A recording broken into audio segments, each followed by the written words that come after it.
nari umuntu udafite ishusho, ariko nkimara kubona impano y'ubuhanuzi nabaye umuntu. Ubundi njye na mama gusa tubana mu rugo, twabanaga mu rugo, kuko abo basaza banjye barubatse bafite ingo zabo. Ariko iyo Satani yafushe ikorera mu mubyeyi, aragenda abwira abahungu be yuko maze iminsi 3 hehe iyo ngiyo utaba mu rugo, uzira gusenga. Nzira gusenga. Ubwo rero arababwira ati rero nimuramuka aje mwebwe nta kindi, ntago nyimushaka, nta nyimukeneye no mu maso yanjye, muzaze mumwice n'ubundi aveho. Kuko uwo mugoroba musaza wanjye umwe yaraje aravuga ati niba ubeshe ukinjira muri iyi nzu ndagutema. Azana n'umuhoro pe. Azana n'umuhoro?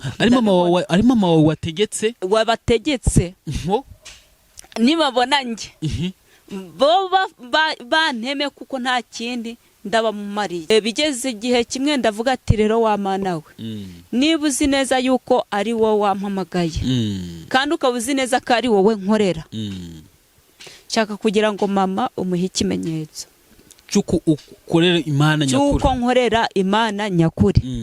Kandi sinshaka ko ungerera kuri mama gusa, ahubwo ungerere no kuri basaza banjye bose, ubemeze. Hashize nk'iminsi 3 mama ahita ararwara, araremba, ariko byumva ibyo kuremba ukabona umuntu yapfa yageze ku rwego rwo gupfa. Mama kirwaye kimeze gutyo, basaza banjye bose bahita bikubitaho, bararwara, bararemba.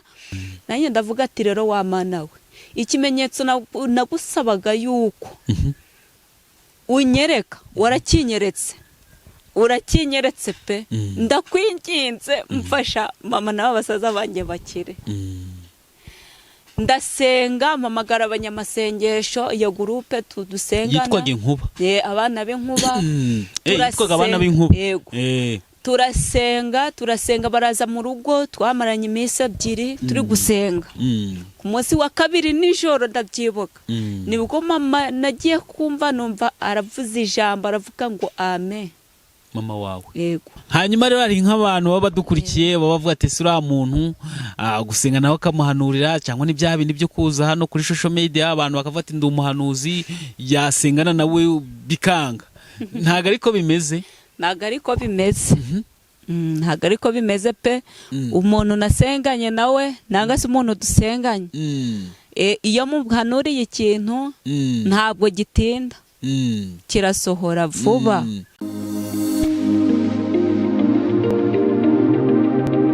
Yes, ni by'agace kenshi gakomeye kuduhitamo hano kuri Gonarike Place. Amahoro y'Imana akomeze kubana namwe. Ngenda basoje no se mwamuherereye mwamwe n'u Rwanda cyangwa hanze y'u Rwanda, mwumve ko mbasoje kanabwira ko mbakunda cyane bive ku mutima, n'abakunda cyane bive ku mutima. Sinafata akanya ngo nze ntembere mu karere ka Musanze mu murenge wa Kivuve, aho naje gusura umukozi w'Imana. Nibwo bwa mbere tugiye kuganira, ariko birumvikana ko mba nakoze urugendo rutoroshye. Hari akavura kenshi, hari n'imbeho. Abantu bamenyere mu majyaruguru mu karere ka Musanze mu byumva ko haba hari imbeho. N'uyu munsi rero nafashe urugendo navuga ati reka nirengagize imbeho yose uyu munsi nze gusura umukozi w'Imana. Reka mabwire umukozi w'Imana naje gusura umunsi kuntu bagiye bamubwira ko ari umuntu usengana n'abantu, ibintu bigakoreka, indwara zigakira, inyatsi zikagenda, agahanura abantu bigasora vuba, ndetse n'abantu batifitiye ikize cy'iminsi akababwira amagambo abahumuriza umutima, bakagira ibyiringiro by'ejo hazaza. Rero muze kuba nanjye muri urugendo, mukora subscribe, ndetse munaza gutegeza kuko tuzaza gufata n'akaya tugafata nimero yiwe kugira ngo uzifuza gusengana nawe azasengana nawe. Umukozi w'Imana yitwa Chantal, ariko araza kubibwira birambuye. Rero ntabatindeye cyane, reka mwakire. Ndakwakira umukozi w'Imana. Murakoze cyane. Mumeze mute? Tumeze neza. Yamuze kuvuga ibyo mbona. Reka tubanze twiragize Imana dusengere, ndaza gukurikiza ibindi bintu mbona, ndetse tunagana n'ikiganiro kisanzwe. Dore ko uyu munsi ndi kufata nk'umunsi udasanzwe kuri ngewe kugana n'umukozi w'Imana. Ni karibu dusengere. Murakoze. Reka twicishe bugufi dusenge Imana. Turagushimye, turagwimbaje Uwiteka Mana yacu nziza, tugushimiye uburinzi bukomeye bwabanye natwe waturinze kuva mu gitondo kugeza kuri aya masaha tugihumeka umwuka bazima, izina ryawe nirishimwe. Waturindeye inshuti n'abavandimwe, Mana wagize neza, warinze igihugu cyacu, warinze abanyarwanda, warinze isi yose, warinze itorero ryawe ryera. Mana ushimwe kandi ushirwe hejuru. Uyu mwanya duciye bugufi imbere yawe, turakwinginze kugira ngo ubanze tweze kandi udutunganye, twezesha amaraso yawe avire ku musaraba igorogota. Mana tubabarira igisa n'ikibi cyose kugira ngo izina ryawe rihabwe icyubahiro. Uwiteka Imana Nyir'ingabo rero turakwiragije uyu munsi wa none, reka uzubane natwe, reka uzitwiteho, ubane n'abanyarwanda, ubane n'isi yose, ubane na buri muntu uwo ari we wese aho aherereye, ubane n'abari hanze y'igihugu bose, ubarinde, ubashyireho uburinzi bwawe, ubashyireho ubudahangarwa kugira izina ryawe rihabwe icyubahiro. Komeza kubana natwe, ukomeze kuturinda muri byose, tubigusabye tubyizeye mu izina ry'umucunguzi wacu Yesu Kristo, amen. Iyi ni ingeso yo kubanza gutangira ikiganiro cyacu twiragije Imana. Hari igihe tuvuga ibintu bimwe bidahuye, ariko Imana itubanje imbere tuvuga ibihuye. Yego. Nshishikariza n'abantu bose badukurikiye, bibaye byizajya dukurikira baje gusenga kugira ngo Imana ize gukora ibirimo n'ibitangaza muri iki kiganiro cyane. Hanyuma rero uragaragara neza. Yego. Uragaragara neza. Ntabwo ari cyane. Witeze neza. Oya. Bigaragara ko uri umukozi w'Imana.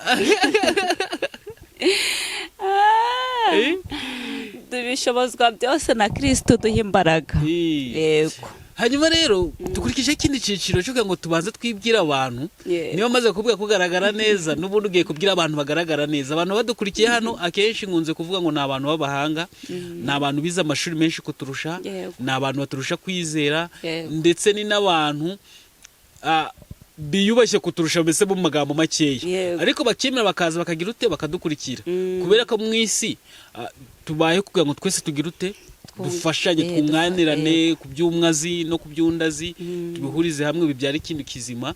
N'ubushobora kuba warize amashuri menshi ariko hari icyo utazi udasobanukiwe neza, ushobora kuba warize amashuri menshi ariko udafite ikintu kigufasha muri aka kanya. Akenshi ibi biganiro nkunze kubyita ngo ni ibiganiro by'isanamitima, kuko tuba tugendeye gukuramo isomo, kumenya Imana bundi bushya. Niba utaruzi Imana ukamenya Imana bundi bushya, nuko nk'uko ibiganiro nkunze kubyita. Akenshi nkunda kubona umuntu ukunda kubwira amagambo n'undi muntu yakubwira akamukomeza, ubwo bari akanya ko gukomera mu mutima. Hanyuma rero kugira ngo tutangire neza, tugira ngo dutangire twibwira abantu badukurikiye. Yego. Kuko nibwo bwa mbere tuganiriye. Murakoze abadukurikiye muri hanze, abari hanze y'igihugu, abari mu Rwanda, abari hirya no hino, ndabasuhuje.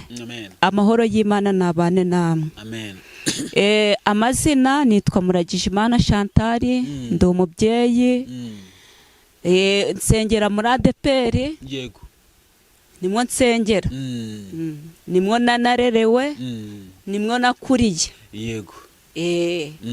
Ubwo ndi umuhanuzi, ndi n'umuvugabutumwa, ndi umuririmbyi, n'ibindi byose Imana inshoboje ndabikora. Mbese impano yose Imana ikwemere kuyikoresha muri ako kanya. Ndayikoresha. Uhita uyikoresha neza.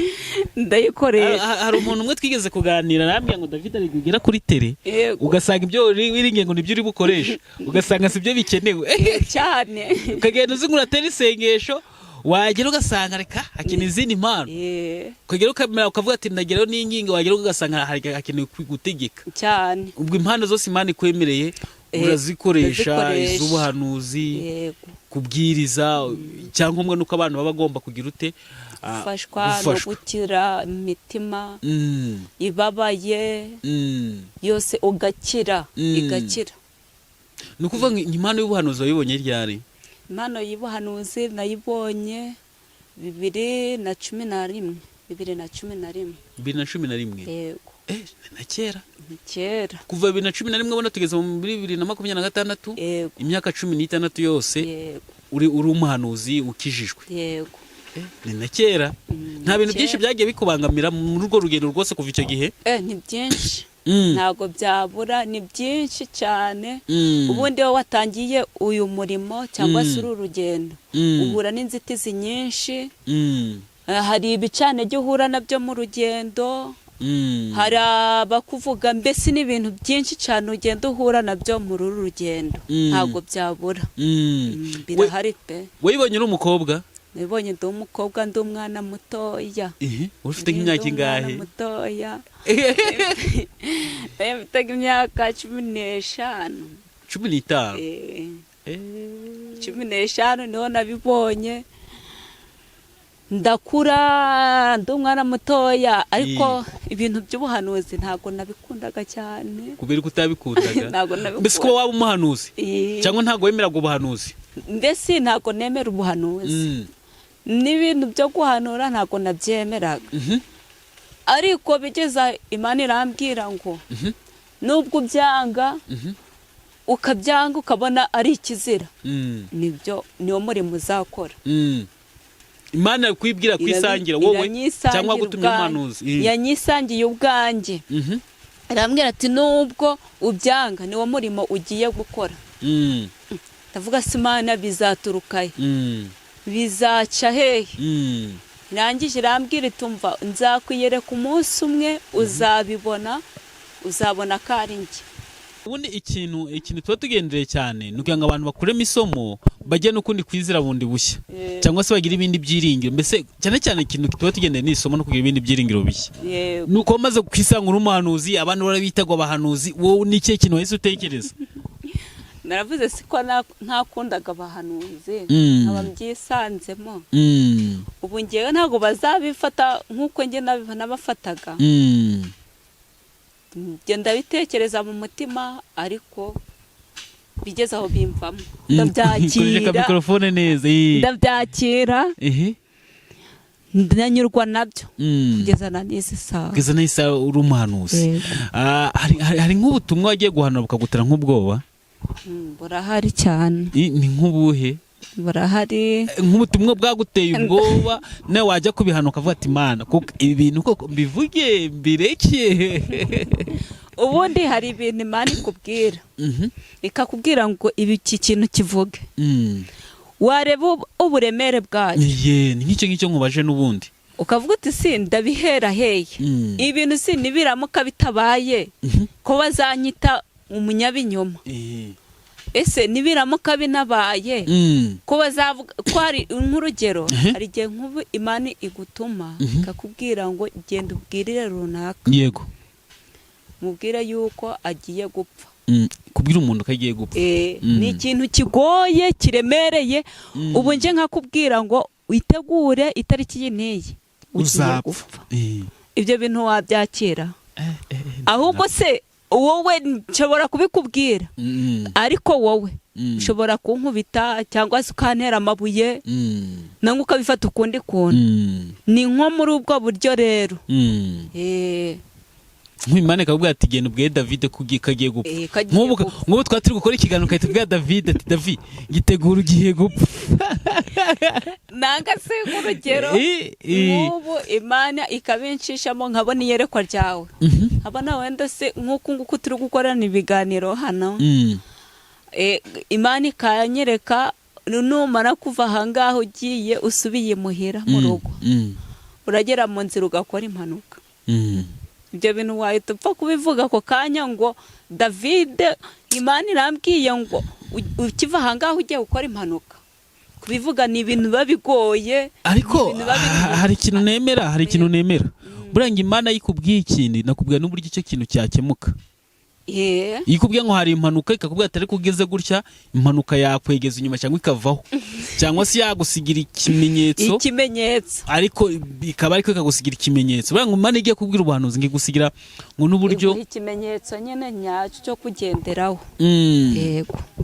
Hanyuma rero ubaye umuhanuzi ufite imyaka 15 kugeza n'iyi saha, nicyo kintu wishimira kuruta ibindi byose kuba Imana yaragutoranyije? Unyumve neza muragije Imana, wishimira kuba Imana yagutoranyije ikakugira umuhanuzi? Nicyo kintu wishima kugira ngo n'abantu badukurikiye ahangaha nabo bumve kuntu kuba umuhanuzi ari ikintu cyiza, ari ibintu umuntu yakagombye guhora yishima buri gihe.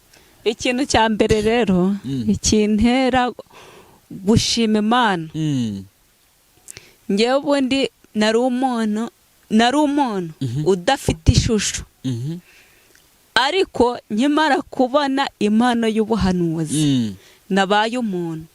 Icya mbere naramenyekanye, abantu baramenye. Ikindi cya kabiri nagize agaciro mu muryango kuko icyo gihe nta gaciro nari mfite. Ute mu muryango bagucisha agaciro gute? Wabonaga uri umuntu udafatika? Mbese babaraga ndi umuntu udafatika, nta mumaro maze kuko nari nararwaye amavunja, nuko nambaye inkweto zifunze. Wambaye inkweto zifunze? Imana yankuye kure, ariko ubu nzikuyemo ntabwo wamenya yuko nayarwaye. Ni ukuvuga ngo mbere wari umuntu utagaragara mu bandi bantu batari babona, utisobanukiye nawe ubwawe. Yego. Kuba ubaye umuhanuzi uramenyekane n'abantu baragukunda cyane. Ase abantu bagukunze kubera ko bagukunze cyangwa bakunze ikikuri? Bakunze ikindi monaga. Bivuze ko abantu baracyakwaga. Oya, ntabwo niyo banyanga, ntabwo ari cyane. Kuko uri mu isi ntabwo wabura umwanzi. Ese wabura umuntu ukwanga? Turi mu isi. Oya, tugira abakunzi n'abanzi, kandi ngo abantu bose badukunze ngo haba ari ikibazo uko byagenda kose. Ugize abantu bose bagukunda, buriya ngo wowe ushobora kuba uri indyarya cyane. Ushobora kuba uri indyarya ngo abantu bose bagukunda icyarimwe ngo uri indyarya. Yego. Ngo ugomba kugira abakunzi n'abanzi. Ibi ni byiza rero, byose bigomba kutuzanira ibyiza. Hanyuma rero hari nk'abantu baba badukurikiye baba bavuga ati uriya muntu gusenga nawe akamuhanurira, cyangwa ni bya bindi byo kuza hano kuri social media abantu bakavuga ati ndi umuhanuzi, yasengana nawe bikanga. Ntabwo ariko bimeze. Ntabwo ariko bimeze. Ntabwo ariko bimeze pe. Umuntu nasenganye nawe nanga se umuntu dusenganye, iyo muhanuriye ikintu ntabwo gitinda, kirasohora vuba. Urumva hari umuntu wadusekeje ejo bundi arangije atubwira ati nk'abahanuzi basigaye barusha abakirisitu ubwinshi.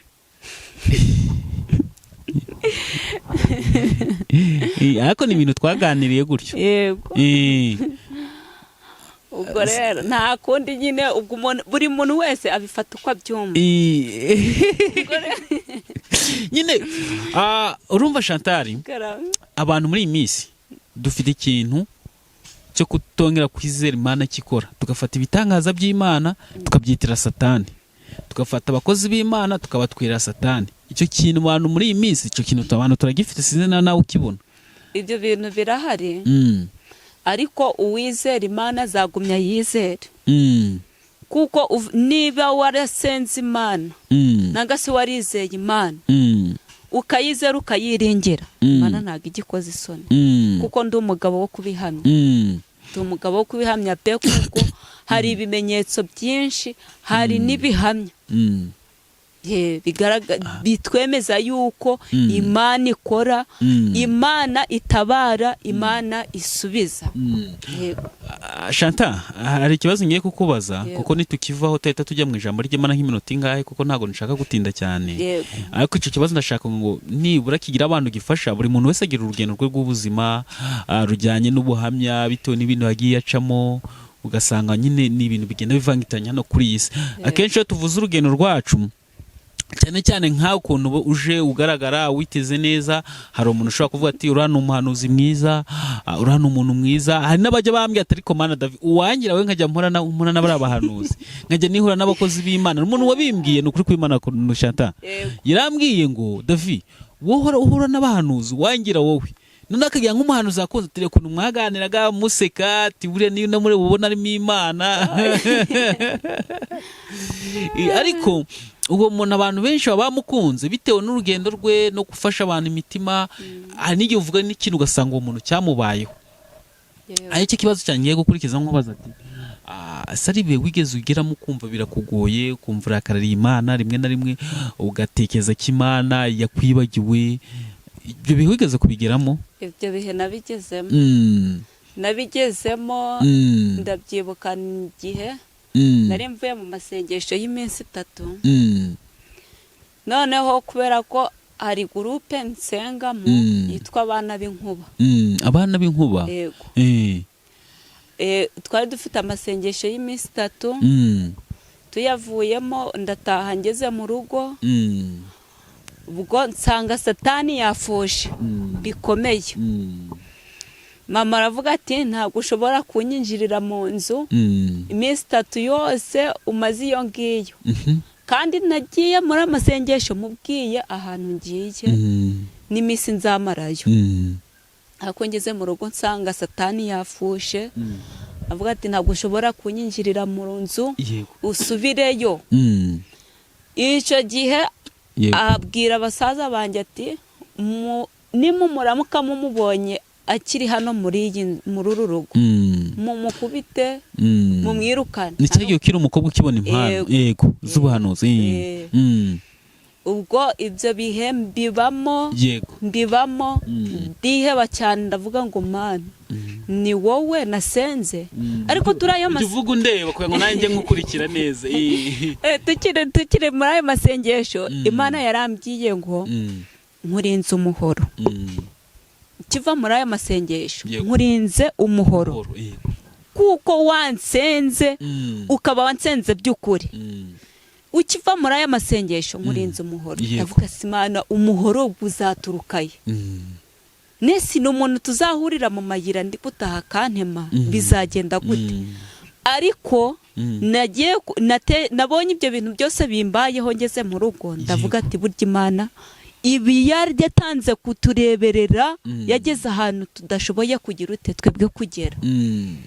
Ndiheba nitotombera Imana ariko subije amasi nyuma ku by'Imana byose yambyiye. Uwamahoro so uwamahoro wabonye waturutse muri basaza banjye bafata imihoro bati ntabwo ugishobora kugera mu nzu n'ibiryo yemwe uzongera kubirya ari uko watubyiye ahantu wabaga cyangwa se wazanye abantu mwabaga muri kumwe basaza bawe. Yego.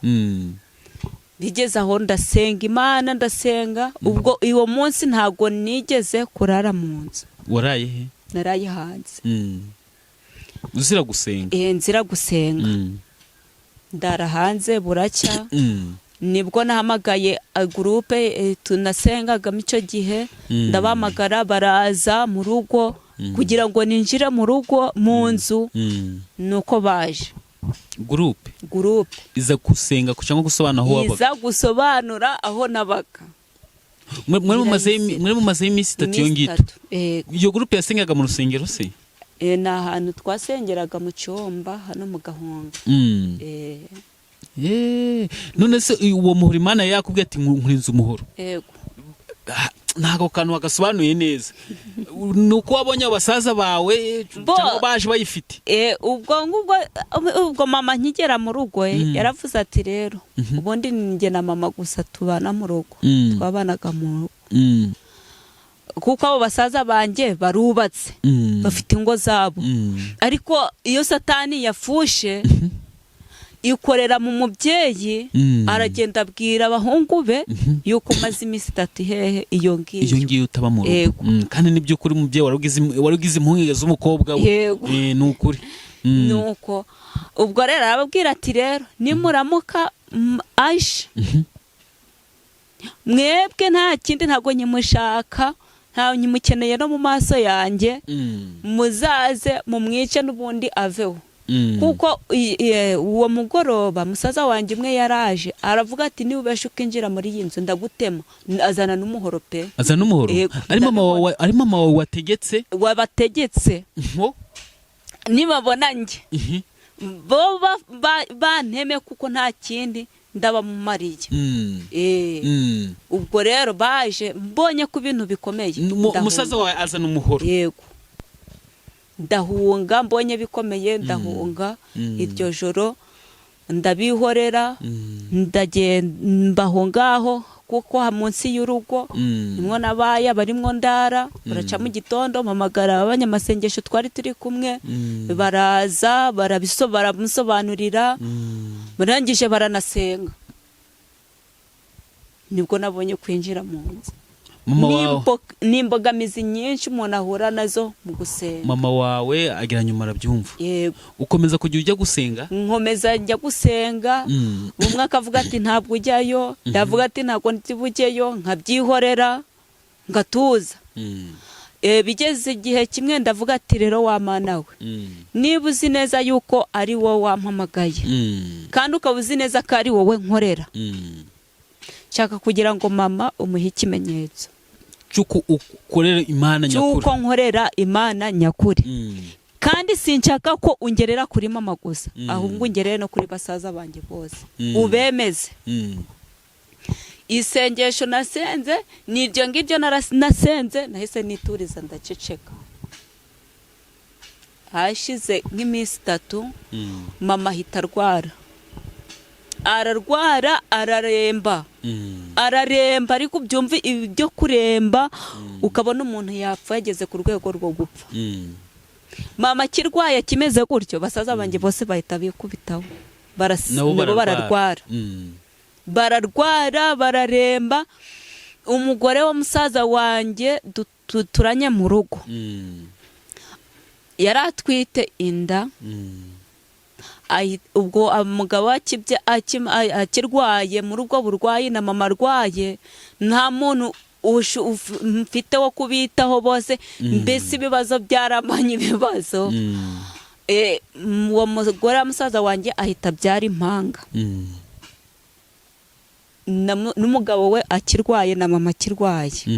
Nanjye ndavuga ati rero wa mana we ikimenyetso nagusabaga yuko unyereka urakinyeretse pe ndakwinginze mfasha mama n'aba basaza banjye bakire. Ndasenga mpamagara abanyamasengesho iyo groupe tudusengana yitwaga Inkuba abana b'Inkuba yitwaga abana b'Inkuba turasenga baraza mu rugo twamaranye iminsi 2 turi gusenga. Ku munsi wa 2 nijoro ndabyibuka nibwo mama nagiye kumva numva aravuza ijambo aravuga ngo amen. Mama wawe yego muri gusenga turi gusenga wumva avuze ijambo rimwe ngo amen. Ubundi ntago yarazi umuntu winjiye wamugeragaho ntamenye ntavuge ngo uyu ni runaka kuko yari yapfuye byarangiye. Ariko iryo joro nabonye Imana. Mama abaragarutse abaratsimbutse. Imana turaho ngaho turi gusenga Imana irambwira ko basaza banjye ibagezeho nabo ibakijije. Bibahaye guca bugufi nta muntu uzongera kumbuza gusenga. Yemwe na hehe nahe nibo bazajya baragira ute baranyibutsa gusenga. Barakira ubu ni bazima guhera uwo munsi bizera Imana yuko Imana ishoboye byose. Yemwe niyo nabaga nasibye mu materaniro yo ku cyumweru nibo bafataga feri ya mbere yo kuvuga ngo kuki wasibye gusenga bo ubwabo bakavuga ati kubera ko wasibye gusenga. Nuko mbona Imana igenda iransetsa muri ubwo buryo niringira Imana na nizi saha iyo nasibye gusenga bagira ikibazo. Basaza bawe mama wawe nawe aracyariho we avuga ngo iki? Imana ishoboye byose pe. Mama yakunze ibintu byo gusenga yakunze amasengesho kandi ni umudivantiste. uri umwadeperi? Ndi umwadeperi nabo basaza banjye n'abadivu. Ariko uri umwadeperi? Ariko njye ndi umwadeperi. Wow. Imana rero ikora ibintu bitandukanye pe. Imana urumva muri iyi minsi hari ikibazo cy'imiryango. Ukaba uri umuntu ufite wenda iwanyu ushaka gusenga ariko bitewe n'imyizere y'iwanyu ntiwabona ukuntu bacomoka cyangwa se ngo ujye gusenga nyine unyaruka ugenda usenge. Uri umudamu ariko ufite umugabo ntabwo yumva ibintu byo gusenga neza kandi wowe ukeneye gusenga. Umuntu akite yibaza ati koko ko njye nkeneye gusenga nkaba mfite umugabo udakunda gusenga nkaba mfite ababyeyi badakunda gusenga ni iki nakora kugira ngo abantu banjye bemere ko nsenga? Nyine icyambere ikintu ugomba gukora ugomba kwizera Imana. Ukizera Imana ukayibwira ikibazo cyawe ukayibwira bucece. Kuko nshobora kubibwira umugabo nkabwira ngo nshaka gusenga umugabo atabishaka. Rukumva ntago narenga ku mategeko y'umugabo ngo ngiye ku mategeko yanyu ahubwo nca bugufi ngasenga Imana mu mutima bucece nkihererana n'Imana ngasenga avuga ati rero wa Mana we nimba ari wowe ushaka ko ngukorera uyu mugabo mucishe bugufi uyu mugabo nzumva ari umbwiye ngo nje gusenga, ugasengera mu mutima. nje gasengera mu mutima cyane cyane ko nimburi Imana ntagire bako twasakuje cyane. oya buri Imana ireba kwizera kwacu n'amagambo twakoresheje tuyisaba. nkuko hari igihe ngusaba nabi ntuhabwe kwa wasabye nabi. Bura ngo umuntu yicishije bugufi byakunda, warangiza ukasenga ukavuga ati kubigeza umugabo azavuga ati, kugeza igihe umugabo azavuga ati ugenda uje gusenga ndakubohoye.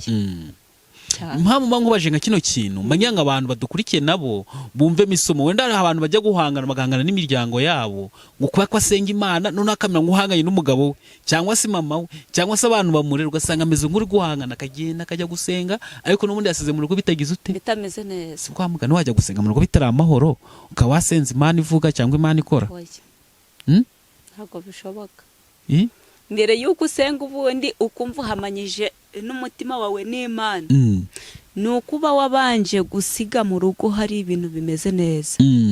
nayo yego hari igihe ushobora gusenga mu rugo nabwo bitameze neza kubera impamvu runaka. Nk'urugero wenda uri umukobwa, ufite ababyeyi, ufite mama na papa, bose barahari. Ari igihe uvuga uti ubwira ababyeyi ukamubwira uti njye ngiye gusenga, ariko ababyeyi batagira ute, batabyumva neza, batabyumva, ari abapagani. Kimwe nk'uko nawe byakubayeho icyo gihe. Yego byambayeho. Yego ibyo urabivuga nk'umuntu byabayeho. Byambayeho. Njyewe muri icyo gihe nta kindi ugomba gukoresha, nimba babyanze tuza mu mutima wawe usenge n'Imana. Ari n'igihe wakwinyabya ukagera muri kiriya gitari ahangaha ukagenda ugasenga, ugapfukama ugasenga, ugahamagara Imana. Imana ntabwo igomba kutagusubiza. Wow. Byibura ku bantu baba badukurikiye bumvise isomo ritoya cyangwa se ryabafasha mu buzima bwabo bwa buri munsi kugira ngo bakomeze urugendo rwabo neza. Hanyuma rero tugeze muri ka kanya k'iminota 2 ko kumva ijambo ry'Imana, nkaza ngakubwira ikindi kintu kiza gukurikiraho cy'ingenzi cyane abantu banakunda. Tugiye kumva ijambo ry'Imana ry'abantu bararikunda gakeya mu minota nk'ibiri. Biba byiza wasonga umurongo umwe ntunawusobanura kugira ngo mbese bari nk'impamba y'urugendo nyine ijambo rya nyine ryabakomeza ku magambo babumvise. None ndangiza nahita nkurikizaho ikindi kintu abantu bakunda ari benshi, ndabizi baba bagitegereje, naza kukibabwira niba usoje kuvuga ijambo ry'Imana. Ni karibu. Murakoze. Tugiye gusoma amagambo y'Imana ari mu gitabo cya Samweli wa mbere, ibice 17. Tugiye umutwe w'amagambo uravuga ngo Dawidi yica Goliyati. Dawidi yica Goliyati. Yego. Hari Goliyati uri ku buzima bwawe. Yego. Uzi ko Goliyati wo kutabona amafaranga nawe ari Goliyati. Uwo ni mubi pe. Uwo nguwo Goliyati w'ubukode, uwo nguwo ubundi Goliyati wo kutwimisha amafaranga, Goliyati ni mubi. Ni Goliyati pe. Dawidi atwikire Goliyati.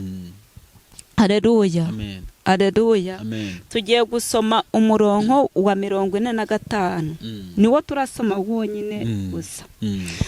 Dawidi abwira Umufilisitiya ati, wanteranye inkota n'icumu n'agacumu, ariko njye nguteye mu izina ry'Uwiteka Nyiringabo, Imana y'ingabo za Isirayeli wasuzuguye. Amen. Haleluya. Amen. Haleluya. Uyu Sawuli nako uyu Goliyati yasuzuguye umugabo witwa Dawidi. Goliyati asuzugura Dawidi. Aramubwira ati wowe uje unteye nta n'ikintu na kimwe ufite, kandi njyewe mfite amacumu, mfite ibiki byose, none wowe uje unteranye ubusa. Ibuye byonyine. Ariko Dawidi we yari afite amakuru. Haleluya. Yari afite amakuru.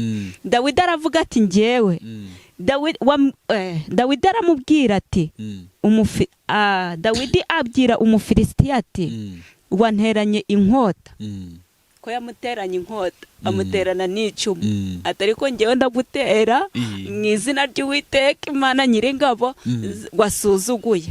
Haleluya, haleluya. Dawidi rero akora mu mvumba ye, afata akabuye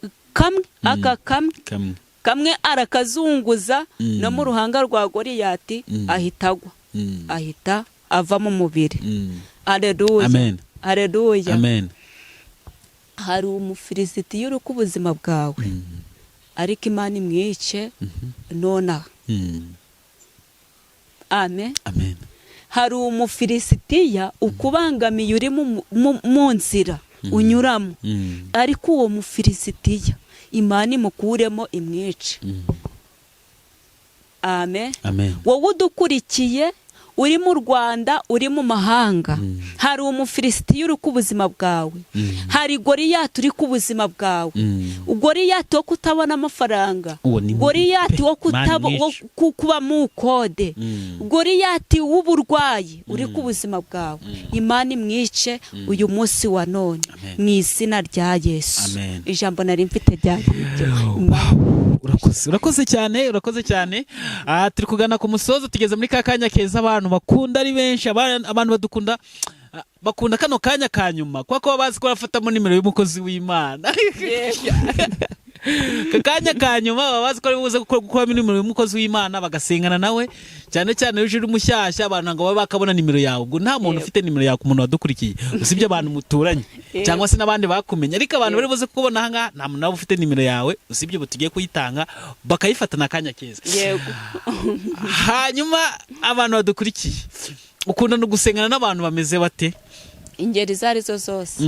Ntabwo ndobanura ku butoni ngo mvuge ngo ndasengana n'umwadeperi cyangwa se umwangirikani cyangwa se umudiva. Umuntu wari we wese ubyiyumvamo ukunda gusenga Imana, ukunda Imana mbese, ukunda Imana, uraza tugasengana nta kibazo, ni karibu. Hari abantu ngo bashyiraho ibiciro ngo byo gusengana n'umuntu, cyane cyane nka uri umunyamavuta usenga niba nibuka ijambo wavuze neza ati umuntu uhanuriye ntago ibintu bitinda.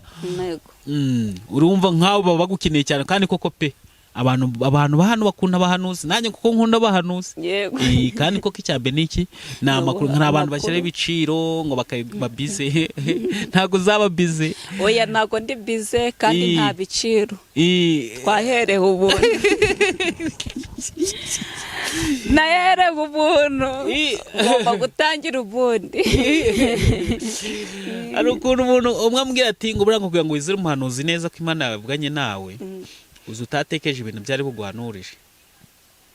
Ngwanga ikibazo icyambe niba nkeneye kujya muri Amerika, tumuhanuza agomba guheramo akavuga ati ugiye muri Amerika. Hari igihe ushobora uri kuvuga ngo umuhanuzi ampanurire kujya muri Amerika, wahagera bya bindi wari uri gutekereza Imana ikabyihorera. Imana ikaba ifite ibindi yaguteguriye. Yego, ikavuga ku bindi. Cyangwa se ukaza ufite icyifuzo, ukaza uvuga ufite icyifuzo ati Mana iki nicyo cyifuzo ngiye kubwira umuhanuzi, wakimubwira ukumva Imana ntigikomoje. Nikivuze ngo ngo ibyiza ngo biruta no kwakireka, ahubwo Imana ikivugira ibyayo. Niba Imana yarebye ku cyifuzo unafite nayo ikagikomozaho, kuko n'ubundi mbere yo kugitekereza n'icyifuzo cyawe burya Imana iba yakibonye, ahubwo ikibisigaje no kukumenyesha ko icyo cyifuzo cyawe yacyumvise. Mbura ngo umuhanuzi akikubwira utarakimubwira ngo aba ari byiza kurutaho. Ntabwo byikunda abantu bakubwira ibyifuzo. Kuvuga ibyifuzo ni byiza. Ushobora kumbwira icyifuzo cy'ikibazo ufite mu buryo bwo kugisengera, ni byiza pe. Ariko iyo Imana ivuze ku kindi nabwo birushaho kuba byiza kuruta.